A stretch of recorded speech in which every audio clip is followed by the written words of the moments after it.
The YouTube one should be coming up. It says sending data right now.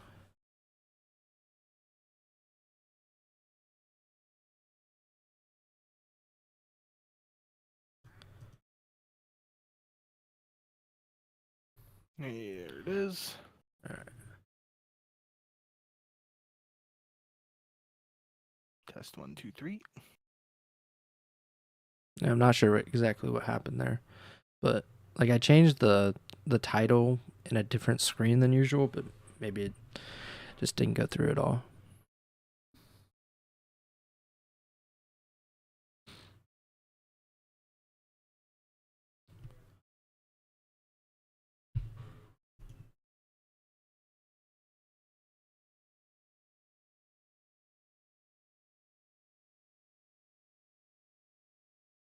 Cool. All right, you ready to get started? User. Hello and welcome to episode 134 of the Ego Chall Podcast. My name is Preston Byers, and as always, I'm joined by my co-host Justin Binkowski. And on today's episode, we finally have some news about the 2025 Call of Duty League season. We got an announcement this past week about the schedule and the format for how this next season is going to go in the CDL. We also had some news about Clayster's future and what he will be doing in his post-retirement phase. And I'm sure we'll talk about some other stuff, roster mania, all that good stuff, as we get toward the beginning of the new CDL season. But before we get to any of that, how are you doing, Bink? I'm doing all right. Like you said, got some decent amount of news since the last time we've been live. So we got a bunch of stuff to talk about. And I'm ready to jump right in. So last week, November 12th, the CDL announced their 2025 season schedule and format.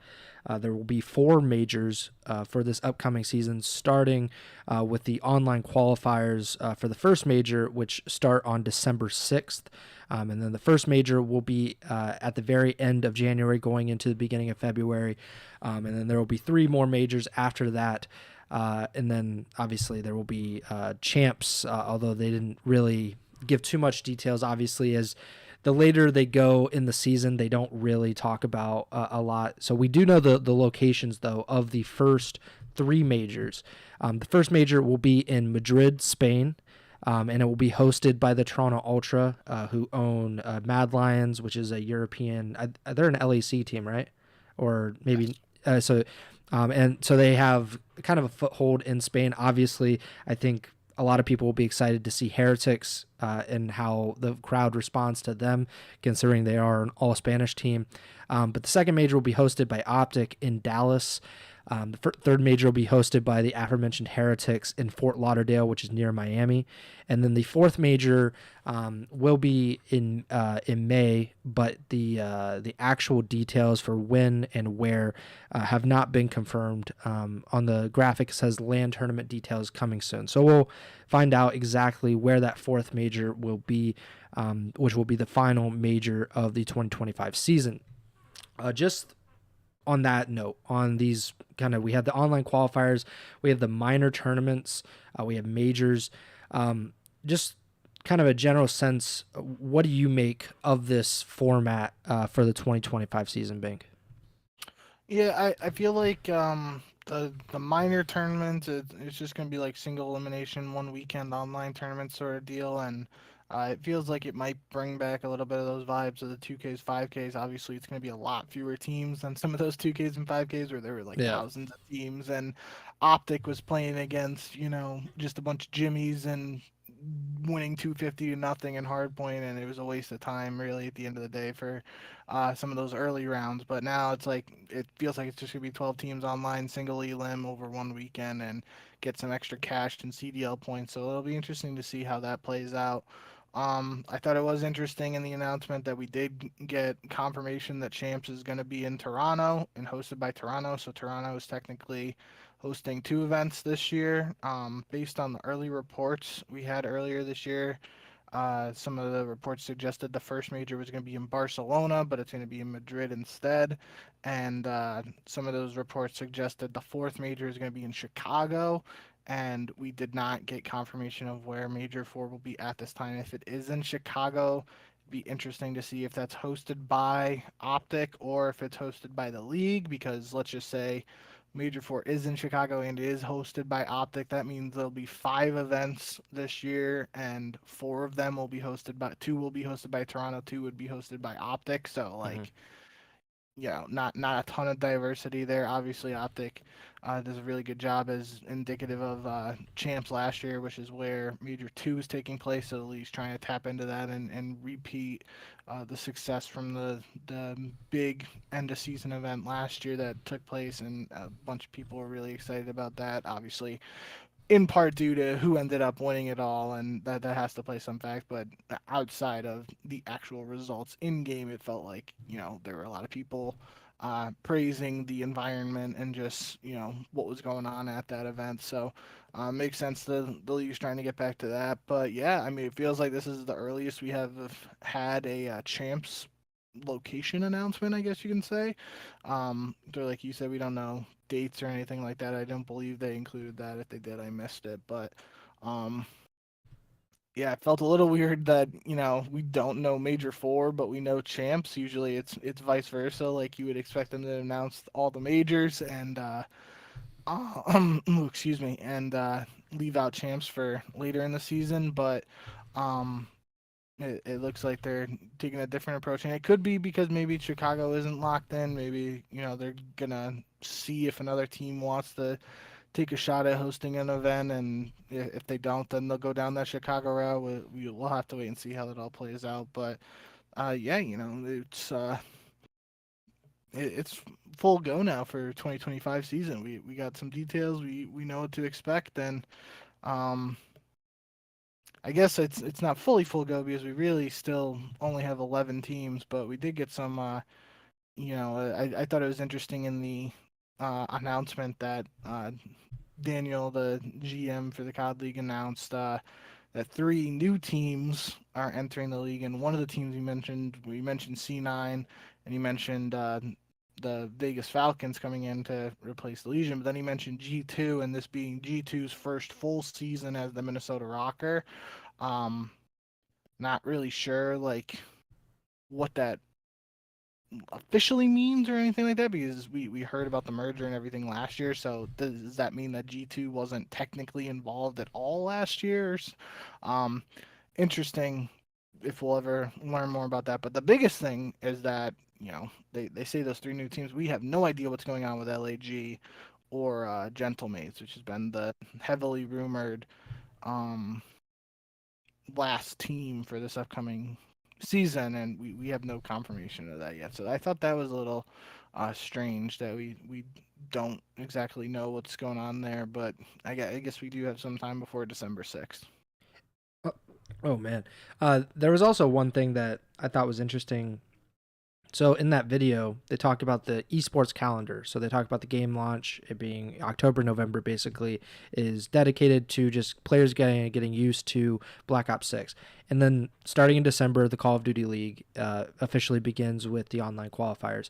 But they also include that the Esports World Cup happens in July after the CDL season. Like that was actually part of the video. So it seems like the Esports World Cup will essentially become a part of the CDL in a way, like not technically, because it seems like there is a separation between the CDL and the Esports World Cup, but it does seem like the EWC, which we saw make a comeback this year, it does seem like that will be a part of the competitive esports calendar for Call of Duty, which I think is interesting. It does add like a twist to how the off season will go, because we saw some roster changes from the end of the 2024 CDL season and the beginning of the Esports World Cup, and then we saw even more roster changes after the EWC. So maybe that'll just be an annual thing from now on. I guess it just depends on if the EWC continues to want to support Call of Duty. But according to that video, it's going to be a $1.8 million prize pool for EWC next year. So it seems like a cool thing. The one thing that you mentioned about but the minors, that is kind of like the big new thing here in the 2025 season. Like you mentioned, it's just 12 teams, single elimination. They will be taking place in the middle of the qualifiers for Major 1 and Major 2. And they will be offering a $20,000 winner take all prize pool, which I thought was interesting because that does put a lot of emphasis on those tournaments. And I think that's a great thing because, you think about 2K, 5Ks, the prize pool was a lot smaller. Obviously, like you mentioned, there's hundreds and maybe even thousands of teams competing in them. It's an all-day thing. But for this, $20,000, the whoever wins, gets to take all of that. They get extra CDL points as well. According to the CDL, first place gets 30 CDL points, second gets 20, third, fourth gets 10. And these points will be used for postseason seeding only, not major tournament seeding. So I think that's interesting, at least kind of how we're going to factor that in as we get to the end of the year, how much those minors will end up mattering, in terms of champs contention. But yeah, I'm a big fan of the format in general. I wish there were more majors. I think everyone would. I don't think that there's going to be too many complaints about if you had, 6, 7 majors a season. But it does seem like we're going to new cities. Madrid is kind of a great thing to see because the last time the CDL would have been to Europe would have been right before the pandemic, like January, February 2020, when the CDL went to London. And that's still talked about as one of the greatest environments for a CDL event. So hopefully we'll get that with Madrid. Challengers is also a part of this. So the CDL announced that the Challenger season will be beginning on November 23rd with the first Challengers Cup, and Challengers Elite is also coming back in the new year. I did see that, I don't know if it was confirmed, but there was a lot of speculation that there would not be a Challengers tournament for the first major because, like you mentioned, it was rumored to be in Barcelona for quite a while. People were thinking that Major 1 would be in Barcelona. It ends up being in Madrid, and I think as a result of that, there's not going to be a first Challengers Open in Madrid, which is unfortunate. But overall, I think that there's a lot to like about this season schedule, this format. I'm trying to see, there's about 2 weeks off between each major and the beginning of the next online qualifiers, which is probably good. It gives, at least, especially if they're going to be traveling to Madrid, traveling to Miami, to possibly Chicago. We'll see what happens with Major 4. It's probably good to at least have at least a week off, probably 2 or more at that point. Any final thoughts, opinions about this schedule or this format? Anything that you would have liked to see, or any changes that you wanted, from this actual format? I mean, it does seem. I would have to go back and look. So it doesn't seem too weird, but like just part of me like thinking about the first land being at the end of January, beginning of February feels a little off. But then once you like I remember last year they did the qualifiers around the same time. I feel like in December they had that little break for Christmas and the holidays and whatnot, and then they got back into the Yeah. qualifier. So it feels like it's like what we're gonna expect from now on. I know that's been a topic of discussion over the last couple of years, is starting as close to the launch of the game as possible. Feels like maybe these the minor tournaments could have been used as a way to bridge that gap a little bit more instead of Yeah. like waiting until during the qualifiers to have the first one. Like they could have technically had one, like let's just say this upcoming weekend before Thanksgiving, they could have had the Yep. first one. I will say some of like although I haven't watched a ton of the gameplay from them, there some of the people in the community, like Zuma in the flank, I think his name is Kason. I don't Yeah. exactly know how to say it, but the phase guy. So some of the community members have stepped up and hosted their own tournaments and stuff, and they actually are allowing the CDL teams to play in them, at least at the Kason event. It was just Phase, Optic, Cloud9, and LA Thieves, but they were actually playing as their full 4-man teams, whereas in previous years it's been similar to what the Flank has done, where like the CDL allegedly didn't allow full teams to play in preseason Yeah. It's like tournaments 2 and 2. together. Yeah, like you had to be split up and whatnot. So we've seen a little bit of a mix of that, but it is good to see some of that action, especially with the Kason thing. Like that was a $50,000 land, and we got to see land play already for the new game. That was pretty cool. And although it was a small tournament, it feels like there was a little hype around that, and it's probably because of that. Like what we've talked about on this show and what the community's talked about over the last couple of years, just starting the season as close to the launch as possible. Because the more you wait, the less exciting it gets for some people who aren't those hardcore Call of Duty esports fans. And um, so it'll be interesting to see how the miners really bridge the gap. I would like to see the miners used in all of the stages if they're going for this mid uh, Hmm. qualifier approach, but it looks like right now, just based on the initial graphic, it's only going to be majors 1 and 2. Obviously, it wouldn't be, at least in my opinion, I don't feel like it'd be too out there to just add an online tournament in the middle of the major 3 and 4 qualifiers if the CDL sees success with the minors and decides it wants to add some on. Um, but end of the day, not sure exactly if that'll happen or if we can Yeah. expect that. Um, but it'll be interesting to see how that plays out. If like you said, 20,000 winner take all. That's you split it 4 ways. It's 5K in the pocket each for the winner. Like players are going to be going hard for that, you'd Yeah, for imagine. sure. And um, yeah, this could just be the beginning of, who knows, maybe we take this minor system and it expands even further in the following year, and we just get more tournaments, and it helps bridge that gap a little bit more to the first LAN in future seasons. But for now, yeah, I mean, we got a pretty decent announcement. One other aspect of the announcement video we kind of just glossed over and didn't mention was Miles Ross was making the announcements, and I feel like that was like sort of the sentiment that we talked about on one of the shows a couple weeks ago or months ago at this point. Don't even remember how long ago Yeah. it was, but he lost his full-time position with the like Microsoft Activision merger, and a lot of people were speculating it wasn't going to be the end of his time in Call Hmm. of Duty. And with his appearance in this announcement video, it seems like,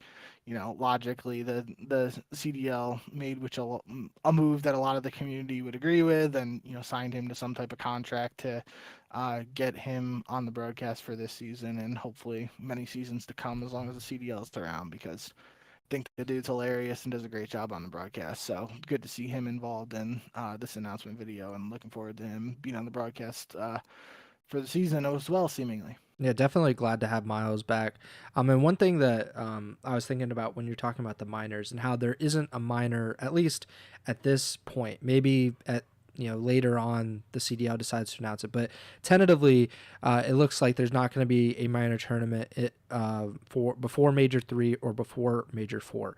And the only reason I can think, and I'm speculating here, is right now they have the online qualifiers set up for the third major as April 4th to the 20th, and then the major would be April 24th to the 27th.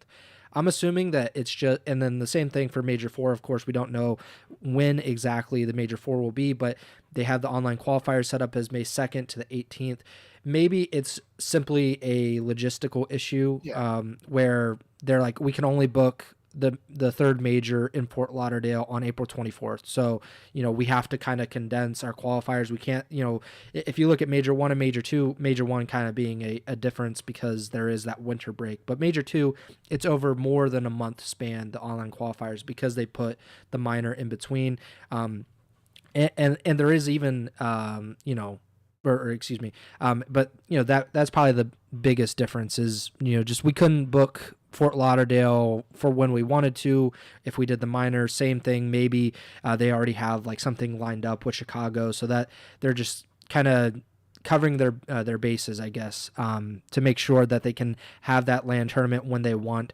But if it ends up being in Burbank, then or something like that, where it's like esports stadium and it really didn't matter all that much, they should just add a minor for Major 4, which would even make it more interesting because that would obviously be one of your biggest opportunities to earn CDL points, obviously, other than the Major. But yeah, the more I look at this format and this schedule, the more I like it. Of course, like you mentioned, I would like if we did have like a kickoff minor tournament, something like the first few weekends of Black Ops 6's release.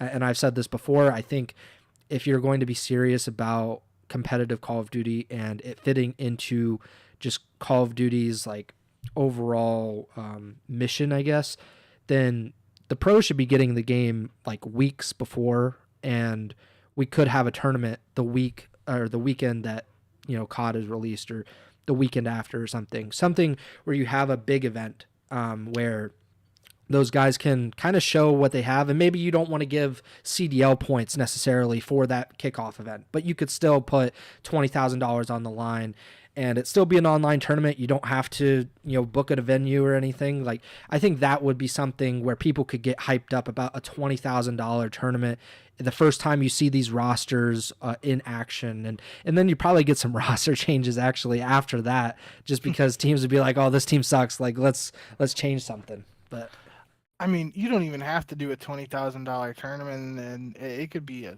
very small tournament. Yeah, but like it could be a 2K tournament basically.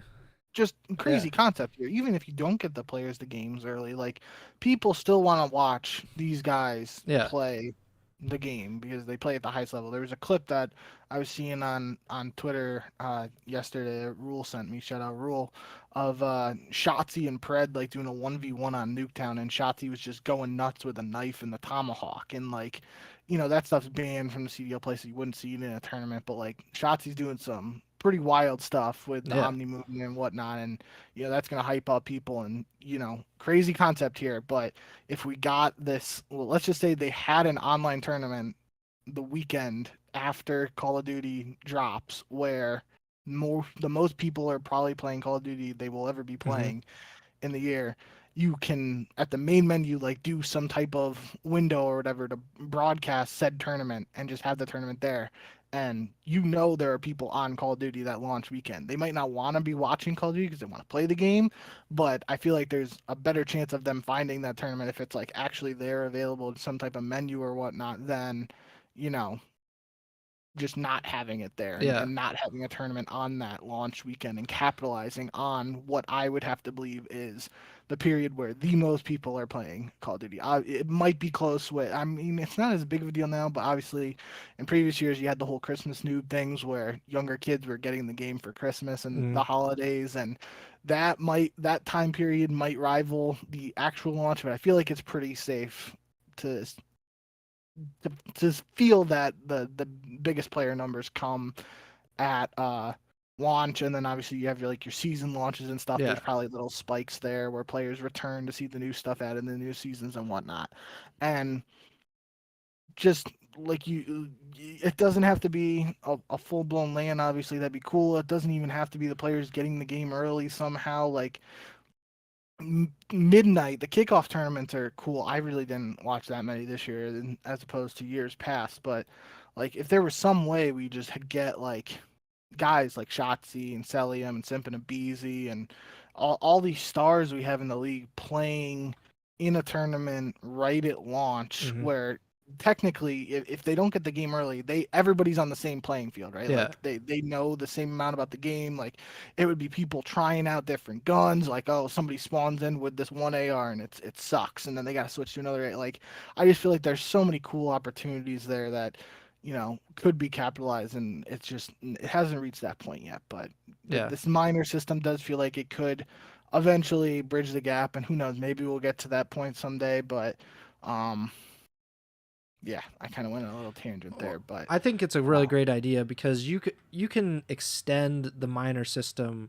Like, so the minor system is great because you get these are big tournaments, at least for an online event. Like, $20,000 is a lot of money, especially for like a one weekend thing where guys are still at home. And it breaks up the monotony of these qualifiers, which we've talked about in the past, like where you have 4 or 5 weeks of qualifiers, especially like early in the season where you're not talking more about standings as you are later in the season. it can just be like, okay, like I get it. Optic is playing the Gorillas. Like we kind of know what's going to happen here. There's really not much reason to watch. But if you have like 2 weeks of qualifiers and those 2 weeks of qualifiers go into the minor seeding, which it does for this, I think I read that the minor tournaments.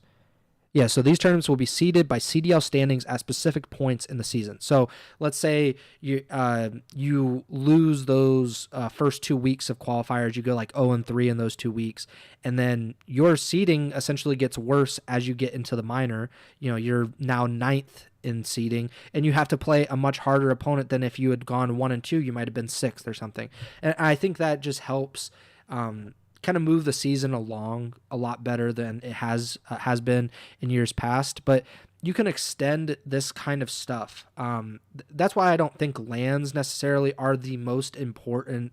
You know, like, well, if we had 7 lands and like, so we had no minors, like I would rather have like maybe I would prefer more lands. I'm gonna say that, but you don't need like 12 lands necessarily and say like, well, everything else is like just based on those land tournaments. What I'm saying is if you break it up with online stuff, special stuff, kickoff events, you know, you kind of mentioned there were 1v1 stuff happening with teammates. If they just put like, say $1,000 on the line and they just like, we have 48 CDL players and all 48 are going to play in a 1v1 tournament. And there's $1,000 on the line, and it's for kind of fun, but those guys are going to be competitive about it. You could do 2v2 tournaments. You don't necessarily need to be with a teammate, but you can be. And then you have S&D tournaments. S&D tournaments are like the lifeblood of competitive Call of Duty in a lot of ways. And of course, it hasn't been much of a thing these past few years because Warzone has kind of taken over a lot of what S&D tournaments used to be. But you can bring back S&D tournaments as CDL events. You could have these online tournaments for $1,000, $2,000 and have CDL players playing in it, streaming it, and hopefully getting more eyeballs on it. And what you said about bringing the attention to the CDL, like in the biggest periods of attention for, you know, Call of Duty in general, like when launch happens, when season happens or new season happens, or Christmas.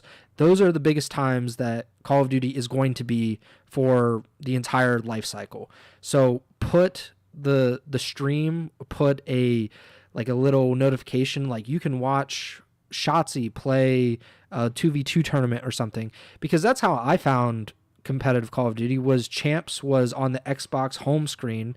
The first Champs, the 2013 event, it was on you could just watch it on Xbox. You didn't need to really even get the game. It was just on like the Xbox home screen. You clicked on it and it took you to a live stream where you could watch Champs. That's something that definitely could be more utilized, especially if Microsoft is owning this. Like I'm sure the PlayStation contract, when that expires, they could do a lot with that. They could put those streams on Xbox. They, you know, maybe work out a deal with PlayStation where they say, you know, you have like a little button that you could press and you can watch these streams. There's a lot of different ways that the CDL could capitalize on its popularity and kind of the platform that it has. But I think this is the right step. I'll just say that. Like, it's not a perfect format by any means, and I don't even know what necessarily a perfect format would look like, because what is perfect for me or perfect for you is not perfect for the players, is not perfect for the CDL and like what they're trying to accomplish like financially and everything. But like, I think this is definitely a better format than what we've had in the past, where it feels very boring until you get to these majors, and then there's so much excitement, and then it's another kind of lull. So I'm a fan. I think Daniel and his crew did a good job with this. But if you would like to set up a meeting with me and you, and we can give 1,000 ideas on what we think could happen in the future, I think we could offer a lot. I'll just say that. Trying to get us some consulting jobs. But yeah, I think this is good. But we will have to see what happens with Major 4.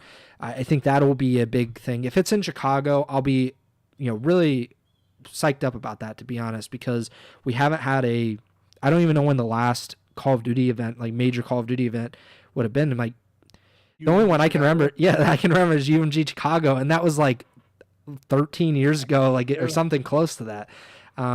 So that would be big.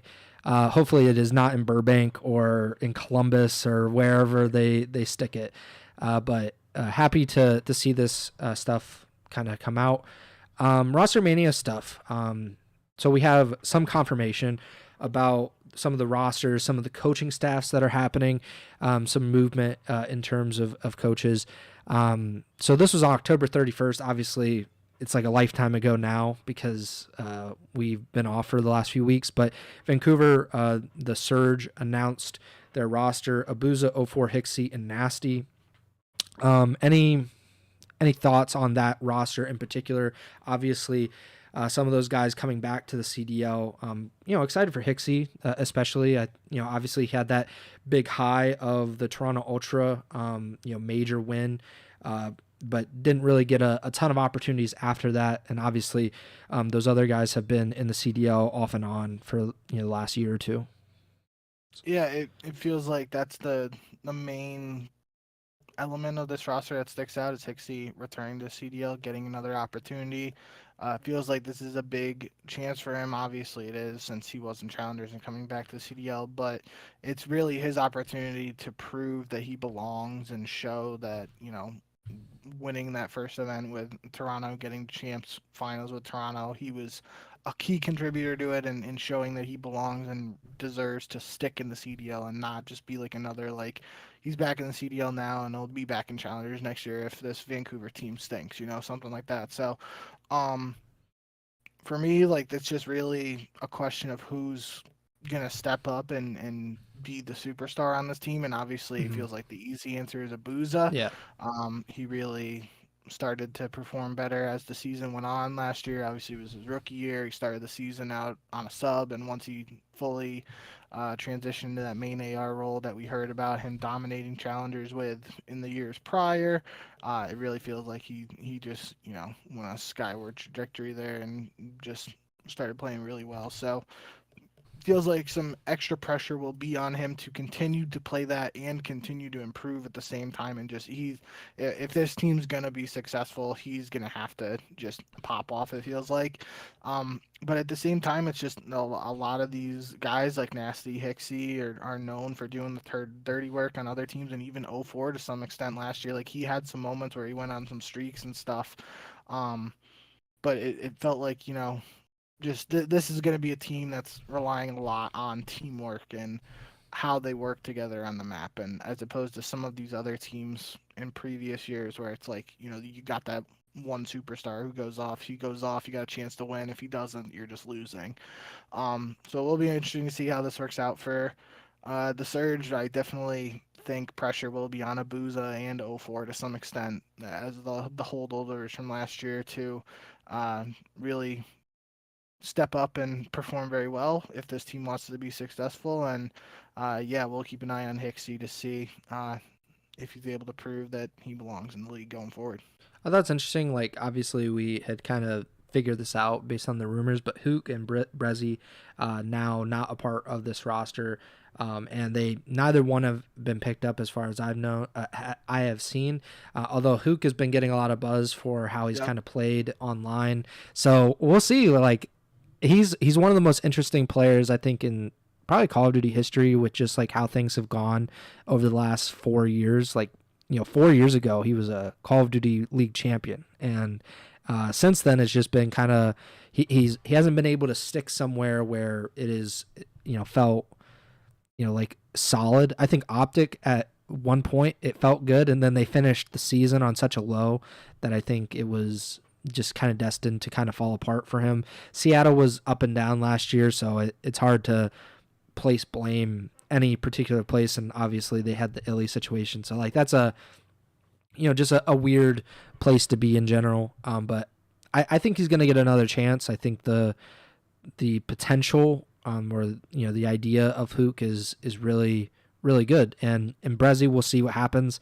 I'm happy that he at least got his opportunity last year, because for Vegas to come and go and literally Paris to come and go and not give him a shot. Like even one match felt weird. And then obviously he didn't play in the CDL at least for 4 years. So glad to see that he got his opportunity. Maybe he will be back at some point. Minnesota, so they have the G2 red involved in their logo now. In their roster announced a few weeks ago will be Gio, Estriel, Nero, and Paul X. This is just an interesting team. I'm not exactly sure what to make of it because Paul has been kind of in and out of the CDL a few times. Estriel had like a pretty good year, I think. Who was it? Was one of the LAG guys said that he should be Rookie of the Year, and Abuza took a lot of offense to that, I believe. Nero, I thought, played really well last year. Gio comes in as a rookie mid-season, and I think he was a bright spot for Vegas despite their trending downward toward the end of the year. What do you make of this roster now that it is official? Yeah, I mean, I feel like this team has the potential to be a last place team in the league, but at the same time, it also has the potential to be a 5th through 8th place team. I really like Gio and Nero. I think that's just an explosive duo for an AR and a sub. Like they both have pop off potential from what we've seen from them so far. I feel like I think JCap was on the Breaking Point podcast saying like he thinks I forget exactly what it said. He called him selfish, I believe. JCap commented on Gio's play style, and I think it was Hydra at that K-Sound land saying like he's like an easy kill or he just gets like useless kills or something like that. But regardless, I feel like we didn't get Gio for a full year. I really felt like watching him play, like he was making some stuff happen for Vegas, but I can see how you can argue that maybe like some of the kills he was dropping numbers and Vegas was still losing, so could be a play style thing. But I feel like he gets on Minnesota. I believe Looney is still going to be the coach of this Minnesota team. If that's the case, I believe so. We've talked about him at length on the podcast over the years when he was playing and when he was coaching. He's just a really good COD mind.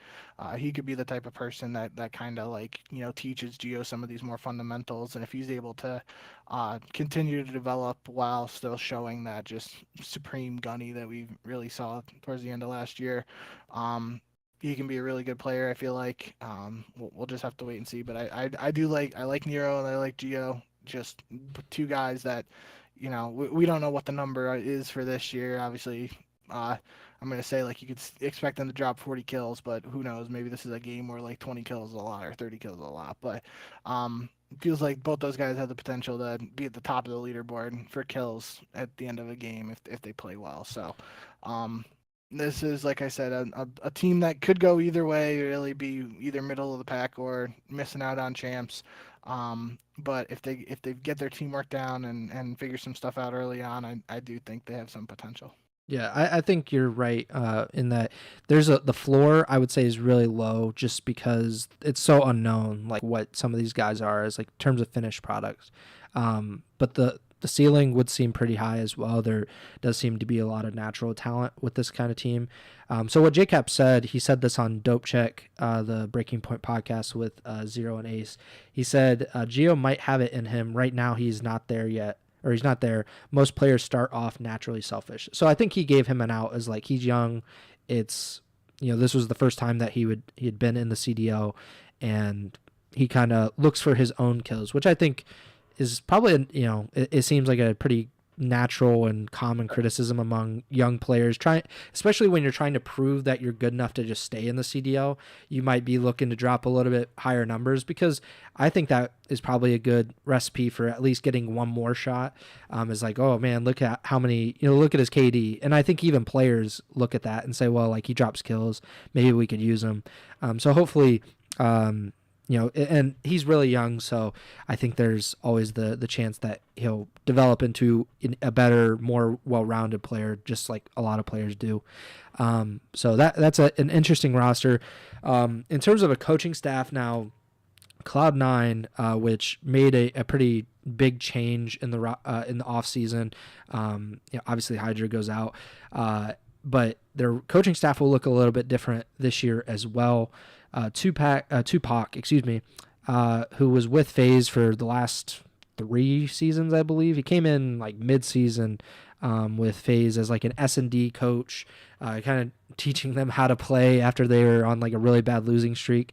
So he was released from FaZe at the beginning of the offseason, and he and Chitsaz, I believe is how you say it. I don't completely know, but I'm pretty sure he was on LAG's coaching staff last year. They're both joining Cloud9 New York's coaching staff this season. Obviously, we don't know much about Chitsaz, even though I think LAG did perform pretty well compared to what people thought about them coming into this season. And obviously, we think pretty highly of Tupac and his impact, or what seemed like to be his impact with FaZe and their S&D. So what do you make of these guys joining Cloud9's coaching staff? Yeah, I mean, it shows a willingness for Cloud9 to spend on not only a roster but to expand its coaching staff in its first like actual full season in the CDL. So that's a good sign in my eyes. But for Tupac in particular, we talked about it when the Cloud9 roster was confirmed, whichever episode that was. But like Attach mentioned, um, I forget what it was now, but I know I mentioned it in the episode. Like some stretch of time that spanned multiple lands last year where the Vegas Legion team that Attach was on just didn't win a search and destroy on land. Yeah. And we both said like that's just you don't expect that for a team that Attaches on. You get in a team now with Attach. Kremp has shown some potential in search last year with the LA Thieves. You got a guy like Accuracy, the Iceman, coaching you. Felt like that was, a safe bet just for that. The new squad plus Accuracy to improve on search and destroy what we saw at least from Attach's team last year. Now you add Tupac to that mix. I expect this team to be one of the best search teams in the game. Like they even if out the gate they struggle a little bit, they're gonna have so many good S&D minds there to figure out strats and work on some of those small things and mid round adjustments and all that stuff. That really, if they struggle in search over the course of the season, I would be extremely surprised, and it wouldn't make a ton of sense to me. So, I feel like they have the tools here now to be a really strong search team, and that should, you know, for we talk now a little bit with these rosters being formed, like it basically feeling like it as opposed to a 4-team league. And last year, it's more of a 3-team league right now with the super teams being Optic, FaZe, and LA Thieves. But Cloud9, like if they're gonna compete with those teams, it feels like the clear way they're gonna want to do it is be competitive in the respawns and then try and make some stuff happen in the search. So will be interesting to see how it all works out. But I'm excited for Tupac to get another opportunity in the CDL, and I think C9's doing a good thing here, giving the team the tools to be successful in Cloud9's first year, full year in the CDL. Mm-hmm. Just going to be a matter of whether how the team utilizes those tools. Other coaching news: Clayster, who we talked about in the last episode, retired from competitive Call of Duty. He has decided to stick around as we expected him to do, and he is now a part of the coaching staff for the Vegas Falcons. So he did not take that whatever role was with the Vegas Legion where he'd be like working 2 jobs and getting paid for one or something like that. What was that last off season? So, but he's back with Vegas in a sense with the new Falcons. He will be part of the coaching staff. I think Lou T is their head coach, and he has been for like a little bit now. So, I'm glad obviously that Clay is just like being around the CDL and being a part of the competitive scene. I think we thought maybe it could have been a media role or being like an analyst on the desk or something, but this seems like a pretty natural extension. He's a very competitive person. I think this kind of replaces some of that competitiveness that you lose as a player, but he can still be part of a team, still contribute to winning. So really interesting move. What do you think about it? Yeah, I felt like my breakdown last time we were talking about Clay was it felt like the analyst desk or being on the broadcast was the most natural move for him, and I felt like that's where he was going to go.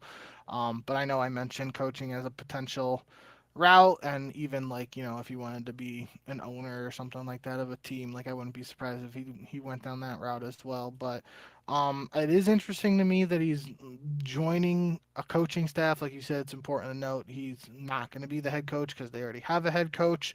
um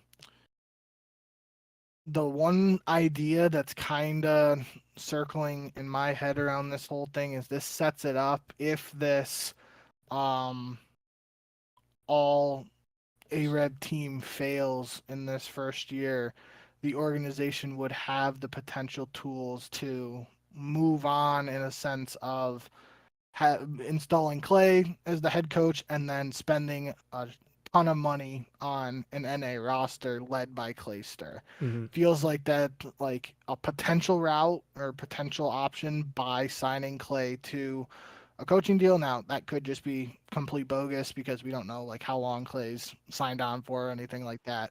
Um, but aside from speculating like that, I think this move makes a ton of sense for that Vegas Legion team and those players. We got four guys entering the CDL who haven't really, outside of that Esports World Cup at the end of last year, they haven't really uh, experience playing at this level, playing against these players. So who better to bring in than somebody like Clay, who has potentially the most experience in the scene in dealing with that. He can be a great teacher for these guys. Obviously, there might be some like language barrier stuff that could cause some issues, but just for the sake of bringing in a phenomenal Call of Duty mind who you might not have expected to work with this particular team and the players on it heading into the year. Like this is just a move for the organization that makes a ton of sense to me. Um, for Clay, it feels like to me like if coaching is the route he wants to go down in the future, I feel like he inevitably will want to be like a head coach and not just a assistant Hmm. coach or part of a coaching staff. But that's just speculation on my part. We'll have to see how it all works out. But I do think this is a really smart move by the Vegas Falcons organization. You got a whole bunch of new players. Bring in someone like Clay, show him the ropes. Just they if those players aren't trying to be sponges and just soak up all the knowledge Clay has, then they're doing a disservice to themselves, in my opinion. And I feel like you know a lot of people have low expectations for that team in this first year.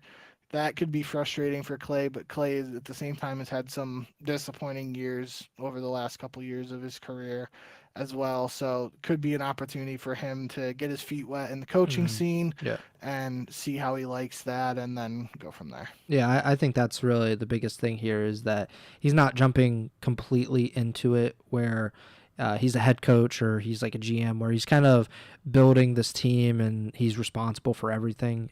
He's part of a coaching staff. He can be a part of a team, but he doesn't necessarily get all of the responsibility and the weight that comes with it. So he can kind of just decide whether he actually likes it and whether he's good at it as he decides what he's going to do, maybe full time in his retirement. But I agree with you. It seems like a good move for Vegas. Especially him being an NA player and everybody else. Even Luti not being an NA coach. Maybe that'll help or develop connections or something like that. And setting up scrims, I don't think it'll necessarily be an issue for them really. But I just think having Clay probably is going to help more than it would hurt. So this was earlier or over the weekend. Illy, who has not played since like major 2 of this season, he announced that he is a free agent for the 2025 Challenger season. So I think it's interesting. I'm not entirely sure what's gonna actually happen with Illy because he's kind of been like off the face of the earth in terms of competitive Call of Duty for a while. But it seems like he has a lot of talent. We'll see if he's able to kind of work his way back up from challengers into the CDL. Your thoughts on Illy, making a comeback or seemingly trying to make a comeback? Yeah, and there's also a clip that I saw on Twitter where he said he might have even potentially had an offer or some offers to immediately jump back in the CDL, and he's taken the route to try and build himself up really in challengers again. So that's interesting.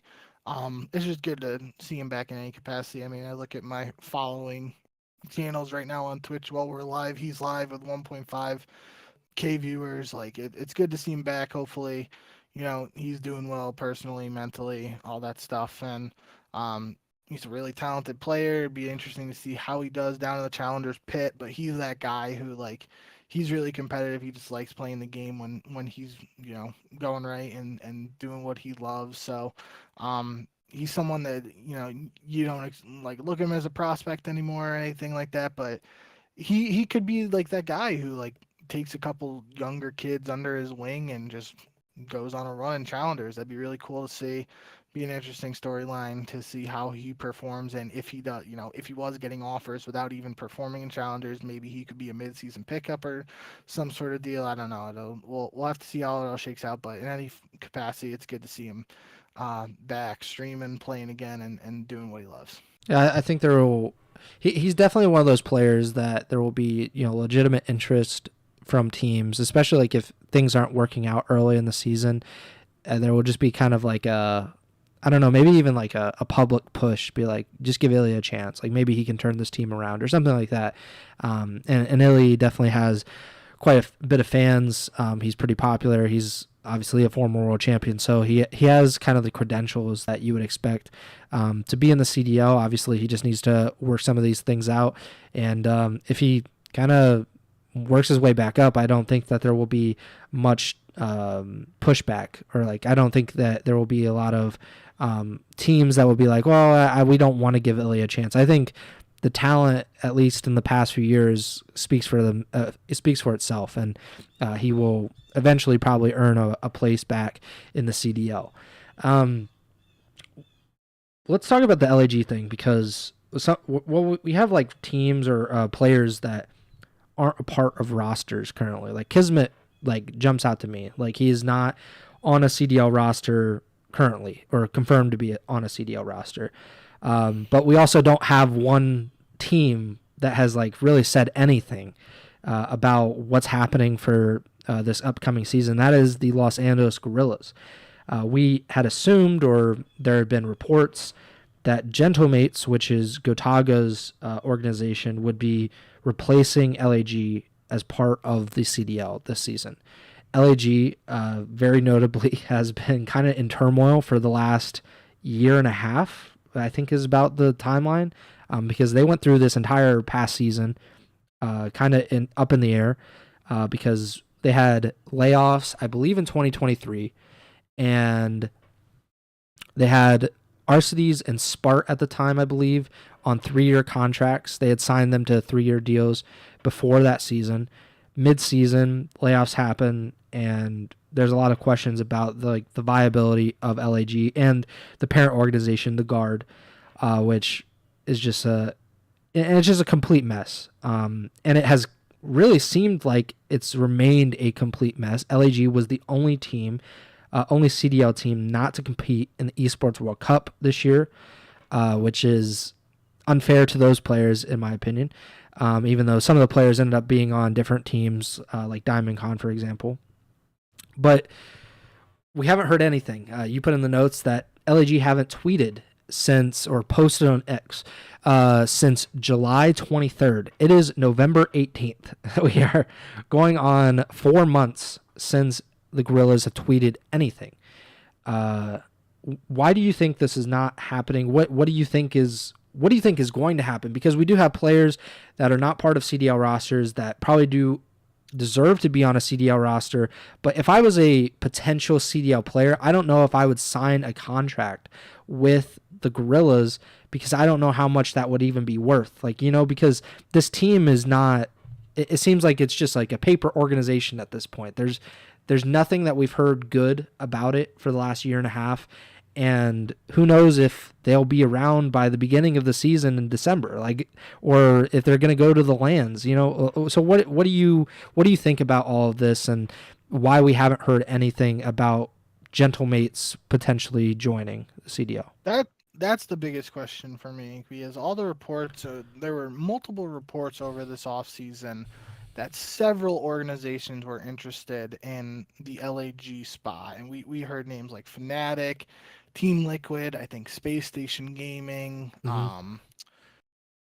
I feel like I'm forgetting some, but there were a bunch of teams we heard were interested in. I mean, we even heard the Carolina spot might be up for grabs. Yeah. And then a lot of reports seem to suggest that Gentlemates were the winners for a quote unquote bidding war, or however the process went down, and they're going to have a roster of Skies, Kismet, Priesta, and Lins. And we've talked about that roster. It's really like just minus Hydra plus Lins Yeah. from the New York Subliners team that won champs 2 years ago now. Um, Feels like that would be a good roster for Gentlemates to have, and Yep. it's an inaugural CDL season, especially someone like Linz being like a French player with the Gogotaga connection, like trying to build a fan base there with the team and whatnot. But we just had like I just don't understand what is going on. Is it something like legal with the you know actual acquisition of the CDL spot, or the transfer between the organizations, or when I just feel there hasn't even been reports like since we've had those reports of Gentlemates getting the spot and having this reported roster, there haven't been any reports that I've seen at least of what could potentially be the holdup or the reason for us like not crossing and getting that final point of where we have this new team with this roster that we've heard about. Um, so that's kind of concerning to me at this point. I feel like something has to happen here soon before the qualifiers start on December 6th. And at the end of the day, if it's just Gentlemates has been sitting on the announcement and maybe like they have some big announcement social media campaign planned, then that's why the CDL didn't even mention them Yeah, as a that's new the team thing. in their announcement. Like, it's really weird, and we've had some weird stuff happen with roster making offseason and stuff before. And I'm looking at the Paris Legion like a couple years ago, like they didn't announce a team until almost like December. I think it was like close to New Year's before we actually like had one of Paris's roster announcements one year. So we've seen our fair share of mysterious and questionable off-season announcements and whatnot. So, um, yeah, I really don't have an answer for what potentially could be the holdup, other than maybe like some legal stuff, or like the deal is just done and they're just waiting on an announcement. But I feel like if the deal was done, and like, all the paperwork was signed and whatnot, like the CDL would have leaked it in that announcement and would have like announced them as a new team and said we're glad to have them. But the fact they weren't involved in that has me at least slightly concerned, as opposed to not being concerned at all several weeks ago. So, yeah, going to be a very interesting development. I mean, the worst case scenario would be like for some reason there's just no LAG/Gentlemates team, and we only have 11 teams, and then those guys, Skies, Kismet, Priesta, and Lins aren't on a CDL team. That would be the absolute worst case scenario here for many people involved. And I don't know what's going on. I really hope just by the next time we go live, like the announcement is made by Gentlemates, they have that roster that we heard about, and it's all like, yeah, it's all smooth sailing and ready for the 2025 season. But right now, I am definitely more worried right now than I was before, because I wasn't really worried. I thought, oh, we had this reported roster news and new org coming in to replace a team that's been struggling financially and all that stuff as an organization that LAG faced over the last couple of years. Now I really don't know what's going on. Yeah, I'm kind of baffled like you that they did the announcement video for the CDL and it was like, we have three new teams, like three new teams because Minnesota Yeah. is part of it, but it's like, oh, okay, like, are you sure it's three? Are you sure it's not four? Like, there's just been nothing, like complete radio silence. So I agree with you that it's probably some legal thing. Like they're just working out maybe the final details, and they're like, well, until the this paper is signed, we're not gonna say anything about this. Like the CDL team skins are like leaked and stuff, and LAG is part of it, and it's like, what? Why? Like, why would this team be a part of anything? A part of the future of the CDL? Why would they even want to be, like, they don't want to be in esports as far as like we've we've seen, and thing they've done over the past year and a half or so has led us to think like they just don't want to be a part of the CDL. They would rather be out of esports entirely, be done with it, wash their hands of it, and yet they've stuck around, and they're right now like they're still around, and it's annoying that it keeps happening, that every year, like we literally went into last year thinking, okay, maybe there will be a new team in the CDL, and no, LAG just ended up putting together a highly criticized roster that ended up, I think performing better than expectations or overperforming, and that was it. Like and those guys didn't get to go to Esports World Cup. We've seen a lot of departures already from that roster and the coaching staff, and we have no idea what's going to happen now. And the qualifiers start in 2 weeks, 3 weeks, and it's like, okay, like what are we going to do? Like, are we going to just, I don't know, like just put them on like some random roster, just call them like, what was the team? What was the European team it was like the meme team where it was like some player's face. Do you remember? Sween. Yeah. Sween. Yeah, just put Team Sween on the billboard, and like let's get it rolling, and just bring Kismet and Skies and them and put them on that team. So I don't know, like we'll see what happens, I guess. How are you liking Black Ops 6? Obviously we've gotten a few weeks now under our belts for the game. Ranked play is coming out later this week. We've gotten some tournaments. You mentioned the Kaysen tournament, where the CDL teams, or a few CDL teams, were a part of it. It seemed to be a pretty well received event. So, what have you been making of the new Call of Duty? I really liked it. It's definitely the most fun I've had on a Call of Duty game in many years at this point. I'd probably say definitely since NW 2019, like over the last 5 years, it feels like this is my favorite COD so far. And I'm not, for clarification, I'm not saying I liked NW19 because I really did not like that game. But without like thinking too far beyond those like Black Ops 4 games and everything before that, certainly since Black Ops 4, this is the most fun I've had on a game this early. I really liked multiplayer. I'm already 6 prestige, and I've played a ton of multiplayer recently. I've really played a lot of zombies, and I've really been enjoying the zombies too. But yeah, with ranked play coming out, I might jump into that more than I have in the past couple CODs. It feels like this is, at least recently, it's weird to say it's the earliest because like it feels like they've been targeting like season 1, season 2 for a ranked play launch. I still don't know why it's just not a part of the game at launch, but that's a whole nother debate we can get into another time.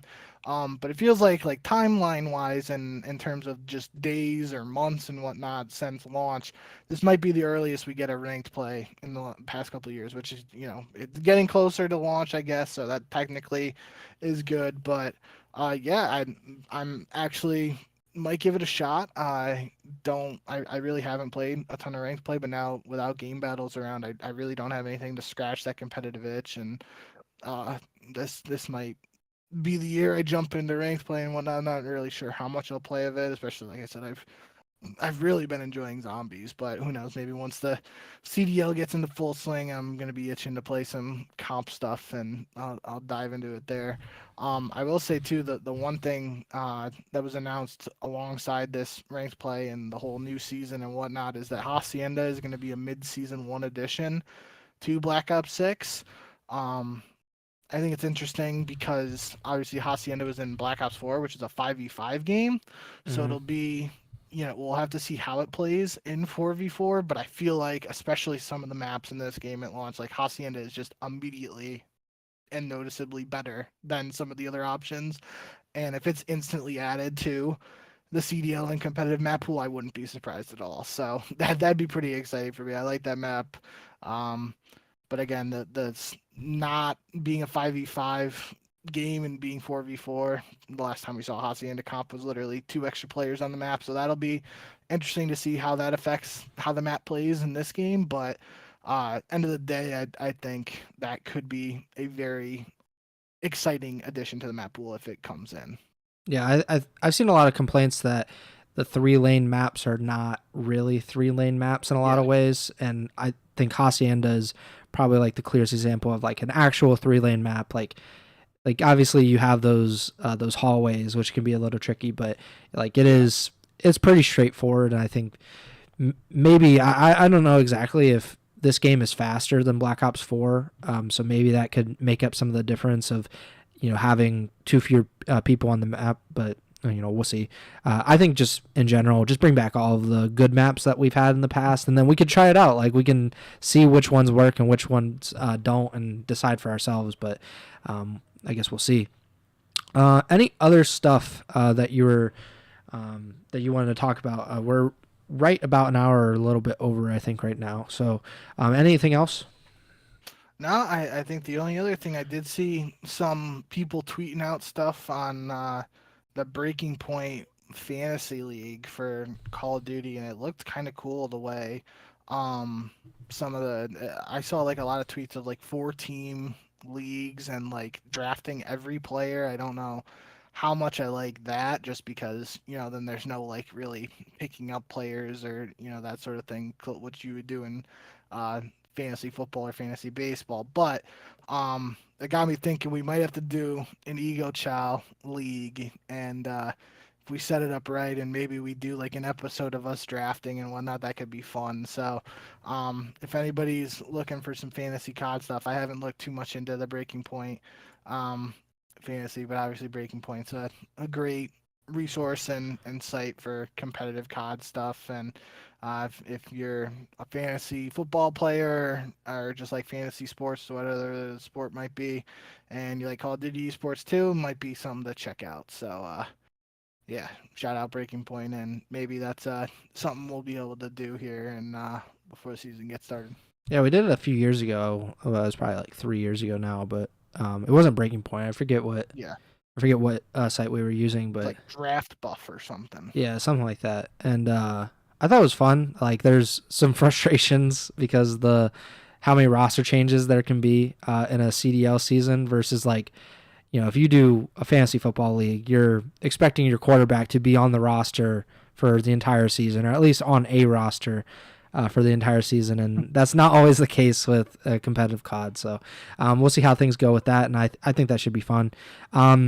Make sure to subscribe, like, follow the podcast feed wherever you're listening or watching on Apple Podcasts, Spotify, YouTube, Amazon Music. Follow us on Twitter at jbink with 2Ks at Pres Byers, and podcast stars at Ego Chall Podcast. I'm not exactly sure when the next show will be, but we have qualifiers starting on December 6th. So that's a few weeks away. So definitely before then. And we would do what we usually do if you're listening for the first time, or you haven't really listened to a ton of the shows that we do during the season. We always do predictions for every CDL match during the season, and kind of tally it up. I believe I won this year, right? Yeah, It's close. Like we are actually decently good it at came down to the final match. yeah, like we I could have picked Optic with you and taken the yeah. tie, but I said screw that. But like we're actually pretty good at the pick'em. I think we did better than all of the analysts on the desk this year, just by a little bit. Like obviously they did pretty well, but I think like 70% plus win percentage. Hopefully it'll be even better this year. Granted, we might only have 11 teams depending on what the Gorillas do, but we'll see how that goes. But yeah, that does it for me. Bank, take it away. Yeah, thank you guys as always for all the support. Like Preston said, we're getting finally back in the swing of things with the season, and that means we're going to be getting back in the swing of more consistent uploads and whatnot for the podcast ourselves as the season comes. And so, yeah, we hit 150 subscribers on the YouTube channel too, so thank you guys for that. I'd love to see that number keep going up, but happy with who we've got supporting us so far, and thank you guys for everything along the way. It really does mean a lot. And yeah, I mean, it's getting that time. Can't wait for the CDL season to start and break it all down for you guys. And you'll most likely next time we're talking, we'll be actually talking about some COD games that are coming up at least. So yeah, stay tuned for all that, and can't wait to bring you everything we got to think about for the upcoming season. So, um, yeah, thanks as always, and remember to send the chow.